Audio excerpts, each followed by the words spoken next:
Okay, so what's your names? Doug. Anthony. Anthony, and where are you guys from? Long Beach. I'm a student at Cal State Long Beach. And I'm a musician in Long Beach, LA area. Okay, so you're one of the students that may not be able to afford that 32% hike? Yes.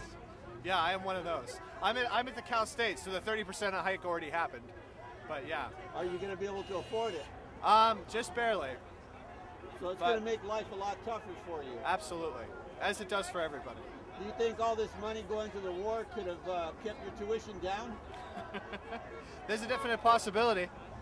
I mean, a lot of money going towards war could have kept a lot of things down for a lot of people, but that doesn't seem to be the case. Okay, so we're here in Westwood by the Federal Building on Wilshire Boulevard and Veteran. Why did you come from Long Beach all the way up here tonight?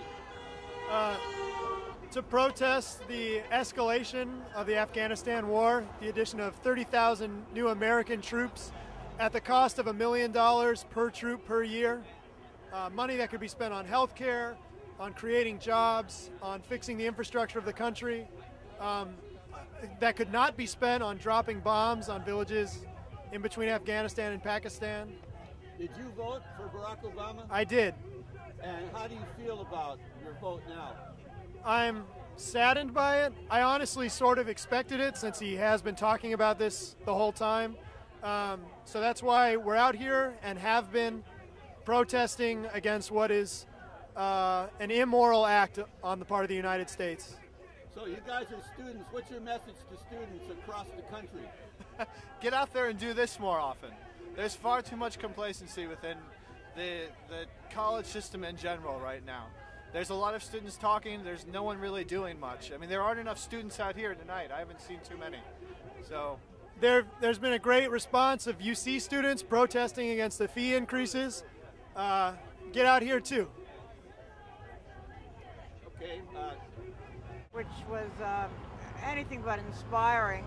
But first of all, when you declare war, the United States declares war on another nation, the speech should be made from the White House, and this nation should be addressed. It's not appropriate just to address a handful of cadets at West Point, although it is safe. But you know, the question, the mighty question, which has been disturbing everyone, every thoughtful person in the country, is why are we in Afghanistan? And that question was not answered last night.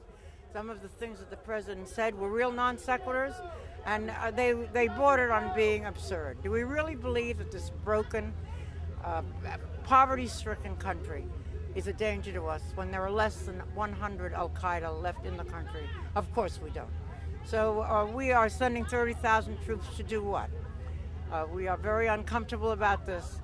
We feel that it's a move which we are not proud of, and we insist upon having a true explanation from our president and from the military.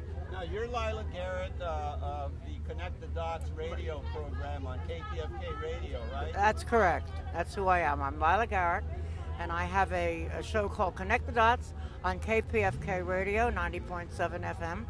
And as a matter of fact, this coming Monday, we talk exclusively about Afghanistan and a number of people who know a lot about it, including Jody Evans, who is one of the founders of Code Pink, one of the sponsors of this rally, will be on my show. Now, Lila, did you initially vote for Barack Obama? I voted for Barack Obama. How do you feel now? I feel betrayed. I feel betrayed. I think he hasn't kept his promises on a number of issues. I think we're aware of that. And he backs down much too quickly. He's backed down on health care. He's backed down on regulations. He's backed down on mandates for the banks and for the other financial institutions that we bailed out. And now he's backing down on his pledge on Guantanamo, and I have no doubt that he will back down when it comes to withdrawing from Afghanistan. The United States has a permanent war economy. We have to face that. And when you have a permanent war economy, in order to defeat it, you have to have permanent war. And we have to start at the beginning. We have to reform our economy and go back to a consumer economy. And how do you feel about the present situation with Honduras, where the president was abducted and now they're holding illegal elections, and the United States wants to recognize these illegal elections? Well, that's not new. Well, that's not new. I mean, we have a habit of electing of supporting the right wing of every conflict throughout the world. And we have been attacking indigenous people since we created the United States of America. We began with the Indians, and in my lifetime, we've attacked the indigenous people of Korea, of Vietnam, of Grenada, of Panama, of Nicaragua, of Iraq, and as a matter of fact, we supported Iraq when they attacked Iran in the 80s, and now we are attacking the indigenous people of Afghanistan. This is not noble. This is not serving your country. This is cowardly. And this is simply a product of our permanent war economy and our permanent war mentality. And we simply have to reverse it, face it, and reverse it. What's your last message to all American people, especially people in the Midwest, back east, down south? What's your parting shot for all America? I think that everyone in this country should recognize that what's at stake is not. They're not just simply our young people who are going to fight this war, which is horrifying enough, but our very democracy, our very way of life is at stake. And there is no one who's listening to this message who agrees with it, who should not become an activist immediately.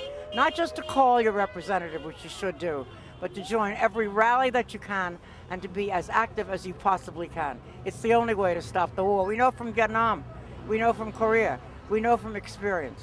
This is the only way. Only the people can stop this war. Okay, now what can people do about it? Where can they go? Is there a website?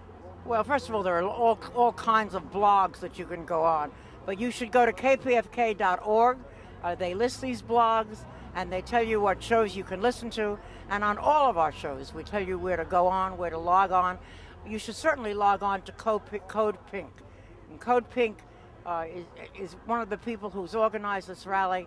They're one of the best peace groups in the country. And you would be proud to join them, I'm sure.